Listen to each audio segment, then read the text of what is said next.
Hey guys, welcome back to your channel journey to success. तो human resource management का हम unit number 4 करने वाले हैं। This unit is also extremely easy क्योंकि ये आपकी daily day to day life से चीज़ें रिलेटेड ही हैं, क्योंकि ह्यूमन रिसोर्स डेवलपमेंट हमें पता ही है क्या होता है। तो हमारा फर्स्ट टॉपिक है इमर्जिंग इश्यूज इन एचआरडी। आपको पता है कि जब भी हम ह्यूमन रिसोर्स को मैनेज करते हैं, बहुत ज़्यादा इमर्जिंग इश्यूज आ रहे हैं क्योंकि रेगुलर इंटरवल्स पे एवोल्यूशन हो रहा है ह्यूमन रिसोर्स डेवलपमेंट का। तो इसमें आप ये वाले 1 2 3 4 5 6 पॉइंटर्स लर्न कर जाना और इनको इमर्जिंग ट्रेंड्स के साथ आप लिंकअप कर सकते हो अगर आपको अपना जो आंसर है उसको स्ट्रेचअप करना है। ठीक है। जो इमर्जिंग इश्यूज हैं एचआरडी में, मतलब ह्यूमन रिसोर्स में, ऐसे कौन कौन सी दिक्कतें हैं जो हमें आ रही हैं। पहली बात, कंटिन्यूस एवोल्यूशन हो रहा है और डायनामिक बहुत ज्यादा है, इस वजह से इश्यूज आते हैं। तो पहले तो जो हमारी अप्रोच होती थी that was training oriented, but अभी क्या है, शिफ्ट हो गया है to the learning oriented approach. पहले ज्यादा फॉर्मल इंटरवेंशन होते थे, बट आजकल आपको पता है कि बहुत ज्यादा इनफॉर्मल कम्युनिकेशन या इनफॉर्मल लर्निंग चलती है। So there is a shift, big shift from the formal intervention to the informal working place and learning. ठीक है। The shift from psychological to sociological perspective on learning. Earlier जो approach थी वो psychological थी, but अभी जो perspective हैं they are more in sociological in nature. ठीक है। पहले हम क्या मानते थे कि जो पर्सन ट्रेनिंग देगा दैट इज अ ट्रेनर और एन इंस्ट्रक्शनल एक्सपर्ट, बट अभी हम क्या मानते हैं कि मतलब पहले हम ट्रेनर मानते थे, अब हम इंस्ट्रक्शनल एक्सपर्ट मानते हैं उसको।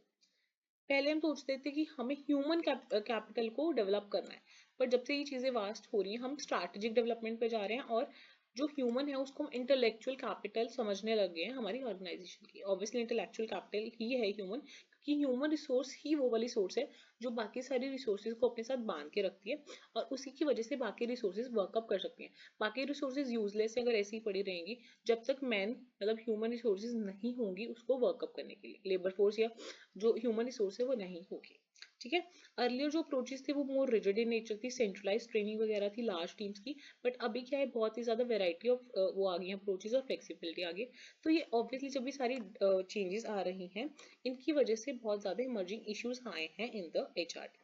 और इसको थोड़ा इंट्रोडक्शन में लिंक कर देना कि न्यू ट्रेंड्स क्या आ रहे हैं, ये भी हमारे लिए इश्यूज है ना, क्योंकि ये न्यू ट्रेंड्स हैं। तो न्यू ट्रेंड्स इन एचआरडी क्या है। एक ना आपको इस यूनिट में एक और टॉपिक होगा, फ्यूचर ऑफ एचआरडी। तो उसमें भी आप ये मेंशन करके आ सकते हो आराम से, इमर्जिंग ट्रेंड्स इन एचआरडी, क्योंकि ये फ्यूचर ही है या अभी चल रहा है प्रोसेस में। ठीक है। इसमें क्या है, नॉलेज मैनेजमेंट, मतलब आजकल एक कंसेप्ट बहुत ज्यादा वास्ट है दैट इज नॉलेज मैनेजमेंट। तो आप ये हेडिंग्स लर्न कर जाना और थोड़ी बहुत पॉइंटर्स खुद बना देना।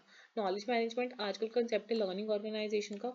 Building corporate leaderships for tomorrow, talent management, HR री इंजीनियरिंग, एम्प्लॉयज को एम्पावर करना एंड एंगेज करना, और टीम बिल्डिंग। मेन यही ट्रेंड्स हैं, यही सब चीजें। तो ये ऐसा कुछ इतना कॉन्क्रीट भी नहीं है, but still if you learn, ये तो वर्ड्स अच्छे हैं तो आपके वर्ड्स का इंप्रेशन पड़ जाता है, और कुछ नहीं।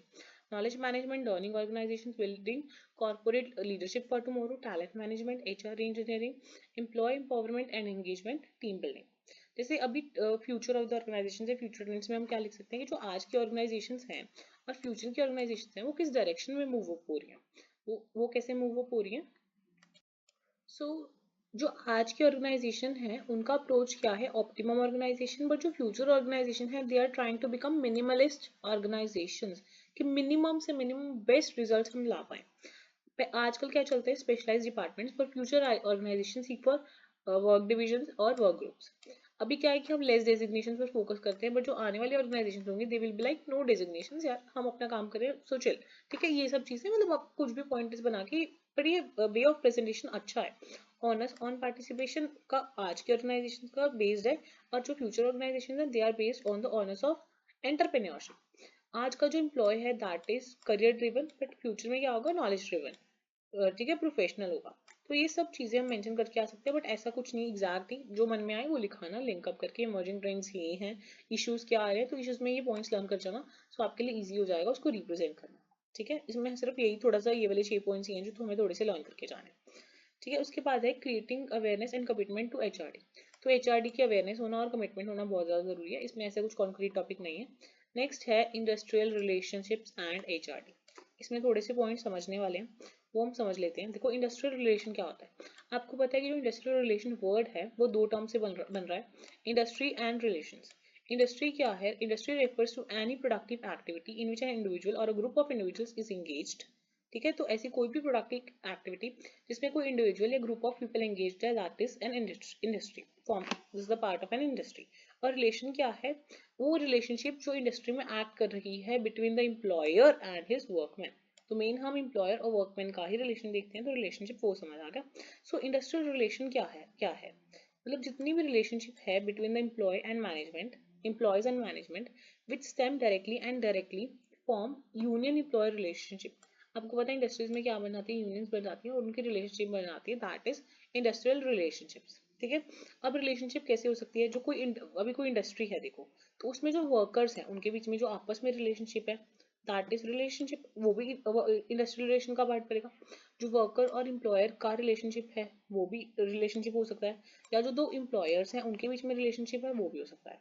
ठीक है, तो उसके बाद रिस्पेक्टिव इंटरेस्ट को डेवलप करने के लिए अगर किसी के बीच में इंटरेक्शन होता है, that is also the part of relationship. या किसी भी लेवल पे कोई भी रिलेशन बनता है at all the levels between those organisations, that is all the part of working condition of that industry and industrial relations. Industrial relations clear हो गया। नेक्स्ट क्या है?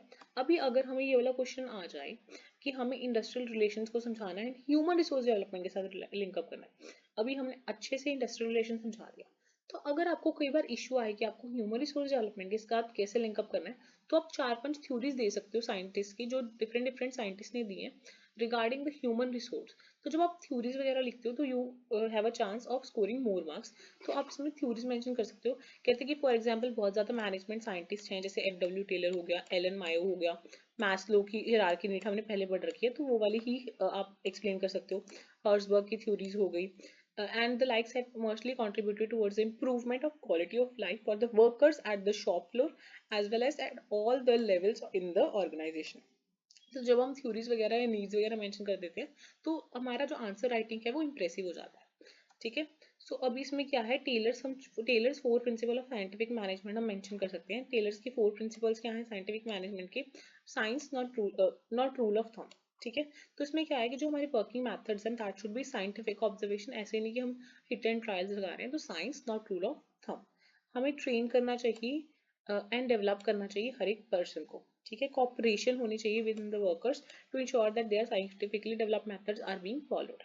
ठीक है, managers analyse and plan work, workers actually perform their task. तो आप ऐसे 4 principles लिख सकते हो, science not rule of thumb, cooperation not individualism, मतलब हर एक बंदे को उसकी जो हाईएस्ट कैपेबिलिटी है वहां तक ट्रेन करना, कॉपरेशन बिटवीन द वर्कर्स। तो ये सारे पॉइंट्स आप मेंशन कर सकते हो। ठीक है, नेक्स्ट क्या है, मायो ने किन चीजों पे फोकस किया है? मायो एक पर्सन था, उन्होंने बोला कि हमें किन चीजों पे स्ट्रेस करना चाहिए अगर हम चाहते हैं कि अच्छा ह्यूमन रिसोर्स डेवलपमेंट हो, तो हमारे लिए क्या क्या ऑप्शंस बच जाते हैं। तो मायो ने स्ट्रेस आउट किया नेचुरल ग्रुप्स पे, अपवर्ड कम्युनिकेशन पे, कोहेसिव एंड गुड लीडरशिप पे। हमें पता है कि जब भी हमें ह्यूमन रिसोर्स डेवलपमेंट करना है, काफी ज्यादा ऐसे ग्रुप्स होते हैं जो नेचुरली फॉर्म हो जाते हैं, तो उसने उसको प्रेसिडेंस दी। उसके अलावा कम्युनिकेशन भी 2 वे होना चाहिए, ना कि 1 way, and from workers to chief होना चाहिए as well as vice versa होना चाहिए। बट ऐसे नहीं सिर्फ आपको ऑर्डर्स आ रहे हैं ऊपर से, नीचे से भी कम्युनिकेशन होनी चाहिए, अपवर्ड्स कम्युनिकेशन होनी चाहिए, मतलब from the workers to the higher authorities. Next है कोहेसिवनेस एंड गुड रिलेशनशिप, और जो कम्युनिकेशन है वो बहुत ही ज्यादा इफेक्टिव होनी चाहिए और कोहेरेंट डिसीजन मेकिंग होनी चाहिए। ये हम क्यों पढ़ रहे हैं? क्योंकि हम इंडस्ट्रियल रिलेशंस पढ़ रहे हैं, तो हम इसमें पॉइंटर्स किसी के जो प्रोफेशनल्स होते हैं उनके व्यू पॉइंट्स दे सकते हैं। उसके अलावा आपको पता है कि जो टेलर है, एफ डब्ल्यू टेलर है, उन्होंने मेंटल रेवोल्यूशन के बारे में बोला। मेंटल रेवोल्यूशन में उन्होंने ये डायग्राम दिया जिसमें उन्होंने बोला workers, managers and owners must share together to make a bigger pie, not a bigger piece. ठीक है, हमें बिगर पाई बनानी है, नॉट अ बिगर पीस, क्योंकि ईच अदर एक दूसरे को क्या करते हैं, वो कॉम्प्लीमेंट करते हैं। सो उन्होंने बोला कि management has mutuality of interest and needed to work together in the congressional testimony. ठीक है, नेक्स्ट है यूटिलाइजेशन ऑफ एचआरडी एफर्ट्स। ये कुछ ऐसा टॉपिक नहीं है कि हम कैसे एचआरडी में एफर्ट्स डालते हैं जिनको यूटिलाइजेशन होकर ऑर्गेनाइजेशन सक्सीड कर पाती है। तो इसमें आपको इंपॉर्टेंस ऑफ एचआरडी वगैरह ही मेंशन करके आना है। ठीक है, एचआरडी HRD क्या है? ह्यूमन रिसोर्स मैनेजमेंट है। It aims at treating the human beings with more dignity, openness, flexibility, positivity, sensitivity rather than negativity, animosity, lack of trust, faith between the workers and the management. सबसे easiest point, क्योंकि हमें HRD में हमारा मकसद क्या है, ये जो हमारी ह्यूमन रिसोर्सेज है उन्हें हमें डिग्निफाइड तरीके से, ओपननेस, फ्लेक्सिबिलिटी, पॉजिटिवली ट्रीट करना है, ना कि नेगेटिवली, एनिमोसिटी या लैक ऑफ ट्रस्ट के साथ। ठीक है,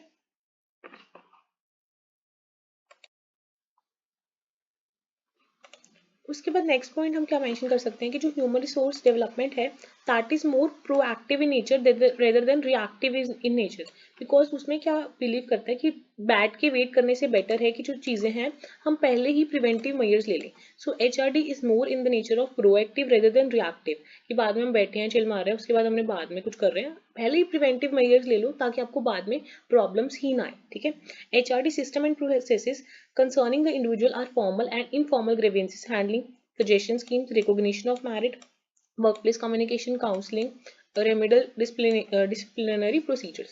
तो HRD में सब आएगा, formal and informal grievance handling, कोई भी स्कीम्स हैं उसके सजेशंस देना, recognition of merit, workplace communication, counselling, ये सब चीज़ें आएंगी। ठीक है, और इसमें एक और चीज़ है कि जितनी भी ऑर्गेनाइजेशन के मिशन है, ऑब्जेक्टिव हैं, जो इंटरेक्शन होता है ट्रेड यूनियंस का, गोल सेटिंग होती है through mutual discussion, participative forums होते हैं, इफेक्टिव कम्युनिकेशन, मतलब सारी चीज़ें अच्छे से हो। तो यूटिलाइजेशन ऑफ एफर्ट्स में बस हम ये HRD की इंपॉर्टेंस वगैरह ही समझा के आ सकते हैं। उसके बाद HRD aims at doing anyway with unnecessary levels and therefore avoids red tapism. Red tapism को अवॉइड करता है HRD। HRD aims at security uniformity in benefits for both workers and executives whenever possible. तो इसमें क्या है, benefit होता है workers का भी होता है और जो हायर अथॉरिटीज हैं, एग्जीक्यूटिव्स हैं, उनका भी बेनिफिट होता है। मेजर जो फोकस है HRD का is on developing the individual as a whole, not only his job related skills. मतलब हमें उसका प्रॉपर डेवलपमेंट करना है, इंडिविजुअल का इंडिविजुअल डेवलपमेंट करना है, नॉट जस्ट कि जो उसकी स्किल्स हैं जो जॉब के लिए रिक्वायर्ड है सिर्फ उनको ही पॉलिश करना है। ओवरऑल पूरा डेवलपमेंट होना चाहिए इंडिविजुअल का। ठीक है, HRD focuses on building up an healthy organisational climate and culture. जो क्लाइमेट एंड कल्चर है ऑर्गेनाइजेशन का वो भी हेल्दी होना चाहिए एंड हार्मोनियस होना चाहिए, और जो रिलेशनशिप है between the workers and management वो भी अच्छा होना चाहिए। ट्रस्ट होना चाहिए वर्कर्स का और मैनेजमेंट का, जो कि बहुत ही मतलब बहुत ही बेसिक कंडीशन है for the success of HRD initiatives. अगर आपको फ्यूचर आता है HRD का तो आप फ्यूचर में इश्यूज भी एक्सप्लेन कर सकते हो जो हमने पहले पढ़े हैं, और पर सबसे पहले जो ये वाले पॉइंट्स दिए हुए हैं ना, ये वाले इमर्जिंग ट्रेंड्स इन HRD, ये भी मेंशन कर सकते हो। So that is the future. और उसके अलावा आपको बताइए कि फ्यूचर में क्या क्या जो टेक्नोलॉजिकल चेंजेस हैं उनके साथ में जो कंसेप्ट है HRD का वो वाइडन अप पूरा है, तो उसके साथ थोड़ा लिंकअप कर देना। ऐसे कुछ पॉइंट्स इसमें भी नहीं है। ये वाला क्वेश्चन इंपॉर्टेंट है और ये मोस्ट ऑफ द चांसेस हैं कि आपके एग्जाम का पार्ट बनेगा। तो ये वाला क्वेश्चन हम अच्छे से समझ लेते हैं क्योंकि इसमें थोड़ी टेक्निकल टर्म्स है। देखो सबसे पहले क्या है, international comparison of HRD। International comparison हम करेंगे HRD का। HRD क्या है, ह्यूमन रिसोर्स डेवलपमेंट है, और कॉमनैलिटीज एंड डिफरेंस पॉइंट्स देखेंगे। अब इसमें क्या है कि अगर हम देखें एक कंट्री से दूसरे कंट्री के साथ हम कंपैरिजन करें, बहुत ज़्यादा नेशनल डिफरेंसेस हैं और कल्चरल डिफरेंसेस भी हैं। तो ऑब्वियसली जो इंटरनेशनल कंपनीज हैं, कंपेरिजन हैं HRD के, वो हर एक जगह अलग अलग होगा। जिस वे में HRD इम्प्लीमेंट होता है वो अलग अलग होगा। यहाँ पे एग्जाम्पल्स दी हुई हैं 4। फॉर एग्जाम्पल देखो, पर्सनल सिलेक्शन प्रोसीजर, मतलब जिस वे से लोग रिक्रूट होते हैं उसमें वे में बहुत ज़्यादा फर्क है। कहते हैं जिस वे में वर्ल्ड में हम लोगों को एम्प्लॉय करते हैं यूजुअली तो सिमिलर क्राइटेरिया फॉलो करते हैं, बट काफ़ी सारे मेथड्स में वेरिएशंस भी हैं। कहते हैं फॉर एग्जांपल यूनाइटेड स्टेट्स है, उसमें जो एम्प्लॉयर्स हैं अराउंड द वर्क मतलब जहाँ पे अराउंड द वर्ल्ड उनको कैसे रैंक किया जाता है, इंटरव्यूज के थ्रू। तो मेन रिक्रूटमेंट प्रोसेस में उनका इंटरव्यूज आता है कि क्या एबिलिटी है, कि कैसे लोग अच्छे से बात कर लेते हैं, कि ability to get along with others already working there was the three personal criteria used in Japan and Taiwan but not in other countries। Taiwan और जापान में ज़्यादा क्या देखते हैं कि कैसे बंदा दूसरे बंदे के साथ गेट अलॉन्ग विद अदर्स अच्छे से हो जाता है। बाकी सेकंड पॉइंट आ गया पर्पस ऑफ परफॉर्मेंस अप्रेजल। जिस वजह से जो परफॉर्मेंस है उसका अप्रेजल होता है। तो जो एम्प्लॉयर्स हैं US, ताइवान एंड ऑस्ट्रेलिया में वो ज़्यादा एम्फेसिस देते हैं कि जो to document the employee's performance. तो कैसे अप्रेजल करते हैं परफॉर्मेंस की, based on the employee's performance. But Mexico and Republic of China में ये बहुत नीचे है लिस्ट में, जिस बेसिस पे वो परफॉर्मेंस अप्रेजल करते हैं। तो कहने का मतलब जस्ट ये है कि हर एक कंट्री का अपना अपना वे है जिस वे से वो ह्यूमन रिसोर्स को मैनेज करता है, जिस वे में उनका वहाँ चलता है, जिस हिसाब से उनका ट्रेंड है उस वहाँ पे से वहाँ पे चीज़ें होती हैं। तो ट्रेनिंग एंड डेवलपमेंट प्रैक्टिसेस में क्या आएगा, जैसे जो ट्रेनिंग है जो एशिया है आउटसाइड जापान, जहाँ पे खर्चा होता है ट्रेनिंग एक्सपेंडिचर पे वो बहुत ही लो है। For example $241 per employer. But जो जापान या US वगैरह वाली कंट्रीज हैं उन पे ये डायरेक्टली डबल है, ये डबल से भी ज़्यादा है, क्योंकि वो ट्रेनिंग एंड डेवलपमेंट पे बहुत ही ज़्यादा फोकस करते हैं और ट्रेनिंग एंड डेवलपमेंट पे बहुत ज़्यादा एक्सपेंडिचर भी करते हैं। नेक्स्ट है द यूज ऑफ पे इंसेंटिव्स। जो इंसेंटिव्स देते हैं अबव योर सैलरी, उसमें क्या है कि USA इतने इंसेंटिव्स में इतने के मामले में इतना आगे नहीं है जितना चाइना, ताइवान और जापान वगैरह, क्योंकि वहाँ पे लोगों के लिए इंसेंटिव ज़्यादा मैटर करते हैं। तो ये तो वैसे बेसिक थोड़ी इंट्रोडक्शन होगी, बट जो हम मेन डिफरेंस समझा के आ सकते हैं वो क्या समझा के आ सकते हैं कि मेनली जो वेस्टर्न वर्ल्ड है, यूएस वगैरह, उसमें कौन सा स्टाइल फॉलो होता है, that is M time culture. कौन सा कल्चर फॉलो होता है, एम टाइम कल्चर। इंडिया क्या है, पी टाइम कल्चर। और आपको पता है कि जापान है तो एशिया का, मतलब जापान में क्या है, मिक्सचर है M time and P time behaviour का। सो हम तीनों पर्सपेक्टिव पढ़ लेंगे, जिसकी वजह से हमारे पूरे वर्ल्ड में जितने भी कंट्रीज हैं, most of them follow USA, और सम इधर एशिया कंट्री वाले इंडिया जैसा करते हैं, और कई जगह मिक्सचर है।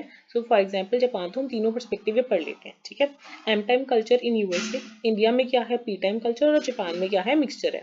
एम टाइम कल्चर क्या है, मोनोक्रोमिक टाइम, मोनोक्रोमिक टाइम। और पी टाइम क्या है, पॉलीक्रोनिक टाइम।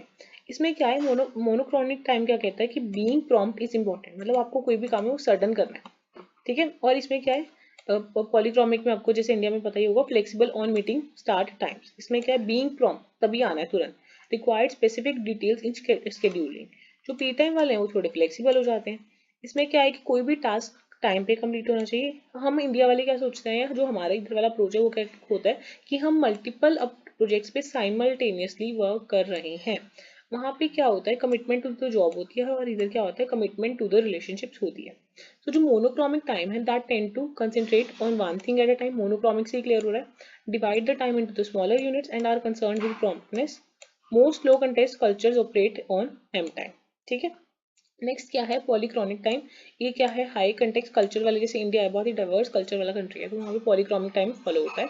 और इसमें क्या है कि साइमल्टेनियसली अकरेंस होती है बहुत ज़्यादा चीज़ों की, और रिलेशनशिप बिल्डअप होते हैं, context to be absorb as a part of high context culture. So काफ़ी ज़्यादा जो रीजन है मेनली उनका क्या है, मिक्सचर है।